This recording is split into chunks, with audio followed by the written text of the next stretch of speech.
Hello, and welcome to my review of El Páramo, or as it's called in English, The Wasteland. This is the brand new Spanish Netflix horror thriller movie that I just saw. And this is basically what I thought about it. I thought that it was good at first. I liked the fact that it took a lot of time to build the relationship between Diego and Lucia.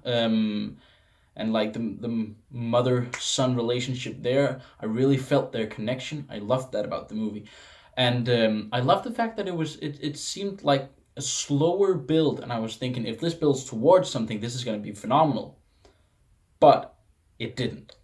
Since it took a lot of time to build the relationship and it seemed a bit slow, the first few scares hit really well. Not that I was like terrified or anything, but it was like when they started coming into play, it actually worked. But then you get into the repetitive nature of the movie, and basically what happens in this movie is Diego and Lucia hear a sound, and then Lucia shoots into darkness at whatever.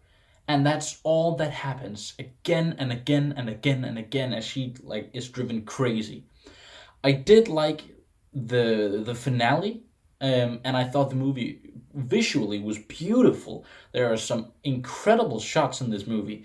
Especially, I like the parts where you could see like something through the reflection of Diego's eyes. I thought that worked wonders. But yeah, when it comes down to the nitty gritty, it's just not a very good movie. It's extremely generic and therefore very predictable. The characters are generic, the dialogue is generic, the scares are generic and predictable. Everything about the movie is just predictable and generic. So to sum up, I really like the atmosphere of this movie, and I think the first 30 to 40 minutes are really good. But when you get into everything that a horror or thriller movie rides on and lives on, it just doesn't work.